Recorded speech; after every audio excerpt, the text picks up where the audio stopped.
নমস্কার, আমি নয়ন রায়। আরেকটি দুর্নীতির অভিযোগ, যেটা অবশ্যই বর্ধমান বিশ্ববিদ্যালয় সম্পর্কে। এটা অবশ্যই ছাত্রছাত্রীদের জীবনের উত্তীর্ণের বিষয় এবং জীবনের লড়াইয়ের প্রশ্ন। যারা আপনারা এই মুহূর্তে সরাসরি সম্প্রচারে আছেন, দেখছেন যারা, তারা কমেন্টস করবেন। এবং আমি অলরেডি সেটা টিজার দিয়েছি যে বর্ধমান বিশ্ববিদ্যালয়ের পিএইচডি ভর্তি প্রক্রিয়ার দুর্নীতির আশঙ্কা, স্বচ্ছ তদন্তের দাবিতে সরব ছাত্র ছাত্রীরা। তাই টিজার দেখে পরিষ্কার হবে। বাকিটা এই যে গোটা ঘটনা যেটা ঘটছে বা যেটা ঘটেছে, সেটার ব্যাপারে আপনারা আপনাদের বিচার বিবেচনা মূল্যায়ন করবেন যে আমি সঠিক বলছি কিনা। যেহেতু আমি ছাত্রছাত্রী এবং শিক্ষার অগ্রাধিকারের প্রশ্নে কথাগুলো বলি, তো বর্ধমান বিশ্ববিদ্যালয়ে ধারাবাহিক যে সিরিজ, সেই সিরিজ তো চলবে যতক্ষণ না সরকার ইন্টারভেনশন করছেন, মুখ্যমন্ত্রী শুভেন্দু অধিকারী যা ব্যবস্থা নিচ্ছেন, ততক্ষণ আমার এই ধারাবাহিক চলবে। কারণ আমি মনে করি এক গোটা বর্ধমান বিশ্ববিদ্যালয়ে যে আর্থিক দুর্নীতির যে বিভিন্ন আহ, ছত্রে ছত্রে প্রস্ফুটিত, তার তদন্ত হোক। এবং মানি লন্ডারিং এর ইস্যু আছে এবং বহু কিছু ঘটনা আছে এর মধ্যে। তাই প্রত্যেককেই অনুরোধ, যেমন তবে সরকারের কাছে আমার অনুরোধ, বিনীত অনুরোধ, প্রশাসনিক প্রধান, পুলিশ মন্ত্রী শুভেন্দু অধিকারী আপনার কাছে, এবং উচ্চশিক্ষামন্ত্রী জগন্নাথ চট্টোপাধ্যায় আপনার কাছে, এবং আপনারা এবং তদন্ত করান যে আমি যা বলছি ঠিক বলছি কিনা। আমার মনে হয় এখন অব্দি আমি যা বলেছি সেটা তথ্য পরিপ্রেক্ষিতে বস্তুনিষ্ঠ। আমি 1 ইঞ্চি বা 1 লাইন কিন্তু মেলাইন করিনি কোথাও। যাই হোক, অনেকে ফোন করাচ্ছেন বিভিন্নভাবে, আমাকে ফোন করাবেন না। ডাইরেক্ট যদি কারো অভিযোগ যার বিরুদ্ধে করছি তারা ফোন করবেন। আমি নিশ্চয়ই আপনাদের সঙ্গে কথা বলতে চাই, কিন্তু কাগজপত্র নিয়ে আমার কাছে কথা বলবেন, কাগজ ছাড়া কথা বলবেন না। আর আমি কারো কথা শুনি না চট করে, এবারে কোনো মাধ্যম দিয়ে ফোন করাবেন না আমাকে, সেটা আরো বিপজ্জনক হয়ে যাবে। আমি এটা সতর্ক করে দিচ্ছি আপনাদেরকে, যারা চাইছেন যে আমাকে দিয়ে কোনো মাধ্যম থেকে কথা বলাবেন। প্রথমত আমি বলি, আমি আমার সতীর্থদের পরামর্শ শুনবো না ফার্স্ট। এবং আমি আমার সহকর্মীদের, যেহেতু অনুমতি নিয়ে সংবাদ করি না, সাংবাদিকতা করি না, তাদের আমি সম্মান করি। কিন্তু তাদের দিয়ে না কথা বলে ডাইরেক্ট কথা বলবে, কারণ হচ্ছে অভিযোগপত্র যা যা আছে সেই পরিপ্রেক্ষিতে কথাগুলো বলছি। দেখ, আসল সাবজেক্টে আসি, পিএইচডির পরিপ্রেক্ষিতে যে ভর্তি প্রক্রিয়ায় দুর্নীতির আশঙ্কা যে যে তথ্য আমার এসেছে, সেটা আমি একটু আপনাদেরকে ব্রিফ করে দিই, তাহলে সুবিধা হবে। সেটা হচ্ছে বর্ধমান বিশ্ববিদ্যালয়ের যে পিএইচডি ভর্তি প্রক্রিয়াকে ঘিরে একাধিক প্রশ্ন এবং অনিয়মের আশঙ্কা সামনে আসছে, অভিযোগ। এবং বিশ্ববিদ্যালয়ে যে মর্যাদা ও গবেষণার মান বজায় রাখতে হলে অবশ্যই এই বিষয়গুলির নিরপেক্ষ তদন্ত হওয়া অত্যন্ত জরুরি বলে মনে করছেন ছাত্র ছাত্রী সমাজ এবং সুশীল সমাজ, যারা শিক্ষা অনুরাগী, এবং খোদ মুখ্যমন্ত্রী।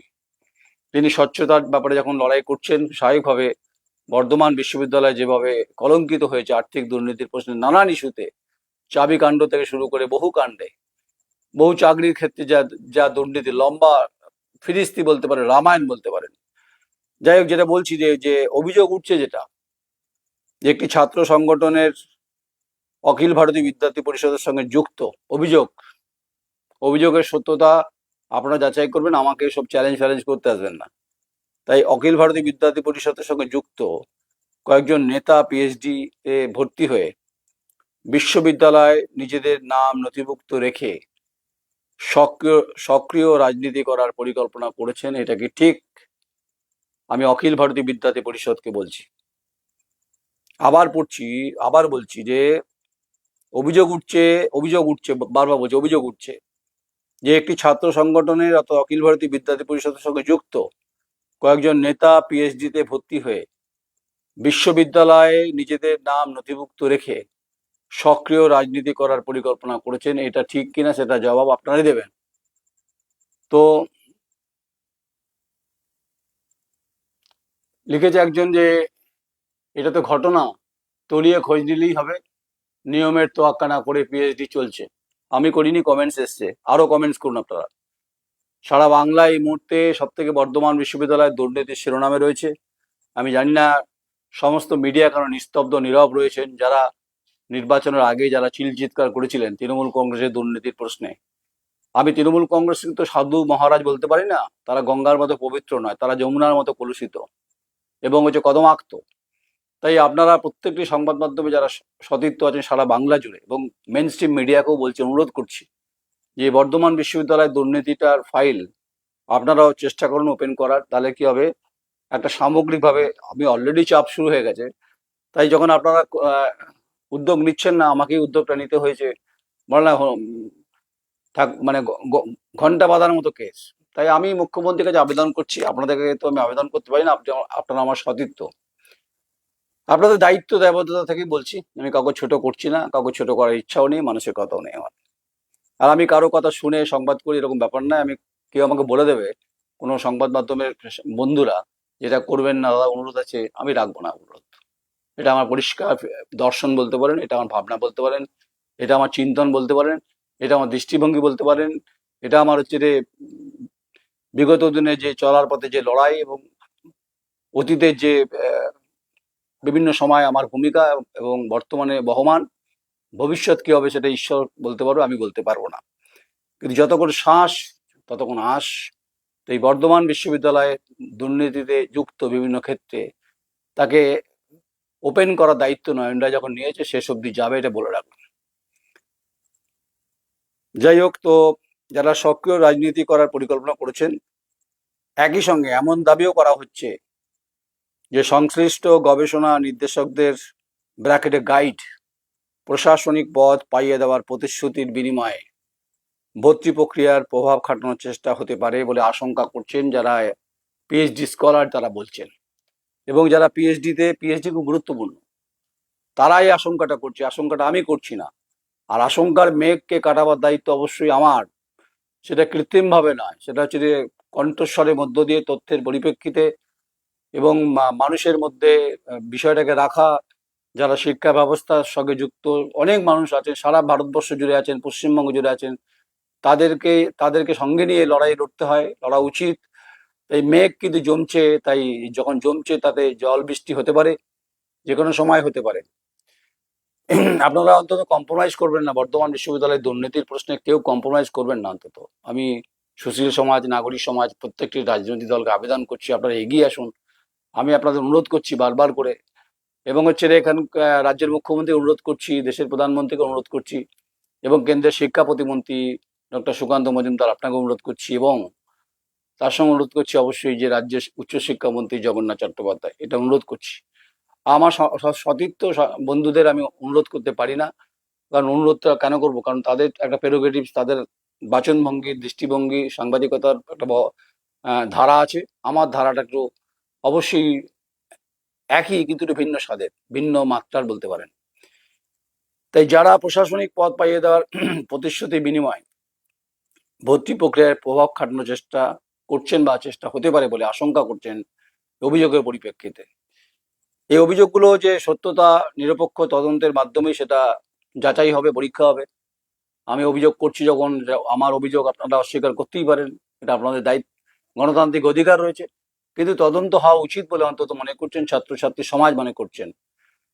ফলে এছাড়া যে দাবি করা হচ্ছে যে বিশেষ করে সংস্কৃতি এবং রাষ্ট্রবিজ্ঞান, যে পলিটিক্যাল সায়েন্স বিভাগে এই ধরনের অনিয়মের যে আশঙ্কা, সেটা বেশি, সব থেকে বেশি। তো খুব স্বাভাবিকভাবে যে বারবার করে যেটা বলার চেষ্টা করছি আমি, এছাড়া যে দাবি যে সংস্কৃতি এবং রাষ্ট্রবিজ্ঞান, যে পলিটিক্যাল সায়েন্স, যেটা আমি বারবার করে বলার চেষ্টা করছি, যে এই বিভাগের এই ধরনের অনিয়মের আশঙ্কা বেশি, বারবার করে বলছি বেশি। সংস্কৃতি বিভাগ সম্পর্কে কয়েকটি গুরুত্বপূর্ণ প্রশ্ন উঠে এসেছে। কেন জোরে বলছি, বাস্তবটা এটাই যে ঘটনাগুলো ঘটছে, এটা পশ্চিমবঙ্গের ক্ষেত্রে ঘটেছে, বর্ধমান বিশ্ববিদ্যালয়ের ক্ষেত্রে ঘটেছে। তাই সংস্কৃতি বিভাগ সম্পর্কে কয়েকটি গুরুত্বপূর্ণ প্রশ্ন উঠে এসেছে। গবেষণার স্বচ্ছতা ও মান যাচাইয়ের জন্য সাধারণভাবে গবেষণার স্বচ্ছতা মান যাচাইয়ের জন্য গবেষকদের প্রকাশিত কাজ গুগল স্কলার, শোধাগঙ্গা বা রিসার্চ গেট মতো প্ল্যাটফর্মে দেখা যায়। অভিযোগকারীদের দাবি যে সংস্কৃত বিভাগে কিছু গবেষকের গবেষণা কর্ম এই ধরনের উন্মুক্ত গবেষণা ভাণ্ডারে সহজে খুঁজে পাওয়া যাচ্ছে না। আবার বলছি যে আপনাদেরকে, যে গোটা ঘটনার পরিপ্রেক্ষিতে যে পরিস্থিতি তৈরি হয়েছে তার ব্যাপারে আপনাদেরকে খোলাসা করছি গোটা বিষয়টা, যে যদি এই দাবি সঠিক হয়, গবেষণার দৃশ্যমানতা ও স্বচ্ছতা নিয়ে প্রশ্ন ওঠা স্বাভাবিক।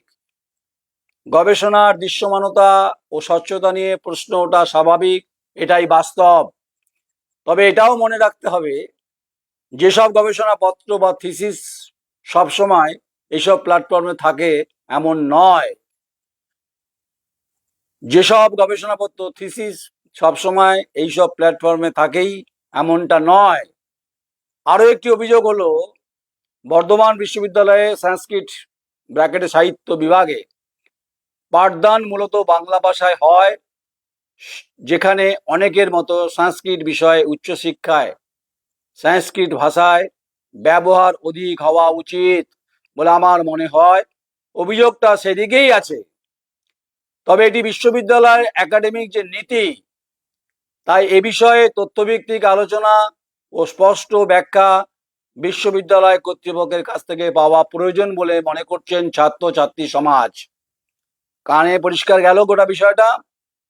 এবং দাবি হচ্ছে যে পিএইচডি ভর্তি প্রক্রিয়ায় সম্পূর্ণ স্বচ্ছতা নিশ্চিত করা হোক। মেধা ও যোগ্যতার ভিত্তিতেই গবেষক নির্বাচন করা হোক দাবি। সাক্ষাৎকারের নম্বর, নির্বাচন পদ্ধতি, মূল্যায়নের মানদণ্ড প্রকাশ করা হোক। সমস্ত অভিযোগের নিরপেক্ষ তদন্ত করে সত্যতা জনসমক্ষে তুলে ধরা হোক দাবি উঠছে ছাত্রছাত্রী সমাজ থেকে। বর্ধমান বিশ্ববিদ্যালয়ে গবেষণার মান ও সুনাম অক্ষুণ্ণ রাখতে প্রশাসনকে দ্রুত পদক্ষেপ গ্রহণ করতে হবে। এই হচ্ছে মোটামুটি মূল বিষয়, যে বর্ধমান বিশ্ববিদ্যালয়ে পিএইচডি ভর্তি প্রক্রিয়ার দুর্নীতির আশঙ্কা, স্বচ্ছ তদন্তের দাবিতে সরব ছাত্রছাত্রী সমাজ। আপনারা কমেন্টস করবেন, যারা এই ঘটনার শিকার হয়েছেন, যারা অভিযোগ করছেন, তারা আপনারা আমাদের প্ল্যাটফর্মে জানাতে পারেন। আমি মনে করছি এটা একটা নিরপেক্ষ তদন্ত হওয়া উচিত। সেটা বিশ্ববিদ্যালয় কর্তৃপক্ষ করবেন নাকি কে করবেন, ইউজিসি করবেন, আমি বলতে পারবো না, আই ডোন্ট নো। দুর্নীতির বিষয় এসছে, আমি আপনাদের সামনে রাখলাম, কমেন্টস করবেন, মতামত দেবেন। যদি ভুল তথ্য পরিবেশন করি সেটারও কমেন্টস করবেন। আমি ভুল তথ্য সচরাচর প্রকাশ করি না, আমার কাছে তথ্য রয়েছে, সেই পরিপ্রেক্ষিতে কথাগুলো বললাম। যে ছাত্র এবং ছাত্রীদের ভবিষ্যৎ নিয়ে ছিনিমিনি খেলা যাবে না, এটাই বাস্তব। তাই পিএইচডিতে যে ঘটনা ঘটেছে সেটা নিরপেক্ষ তদন্তের দাবিতে সরব ছাত্র সমাজ, ছাত্রী সমাজ। আজ এই অবধি থাক, কমেন্টস করুন, সঙ্গে থাকুন। আপনারা আমার প্রাণ শক্তি, প্রাণভোমরা বলতে পারেন। এই লড়াইয়ের বহুদূর যাবো, এটুকু বলে রাখলাম। কে আছে কে নেই তাতে আমার কিচ্ছু যায় আসে না। কোনো অনুরোধ উপরোধ আমার কাছে যেন না আসে, আমি পত্রপাঠ বিদায় করে দেবো। কারণ যারা দুর্নীতি করেছেন তাদের শাস্তি হওয়া উচিত আইনের মাধ্যমে। আর ছাত্রছাত্রীদের যে জীবন প্রশ্ন, যে শিক্ষার যে প্রশ্নে যে ভয়ঙ্কর ঘটনাগুলো, এগুলো কন্ট্রোল হওয়া উচিত। তাই মুখ্যমন্ত্রী শুভেন্দু অধিকারীকে আমার বিশেষ অনুরোধ, শেষ অনুরোধ, আপনি বর্ধমান বিশ্ববিদ্যালয় সম্পর্কে একটু নজর দিন। নমস্কার, আমি নয়ন রায়।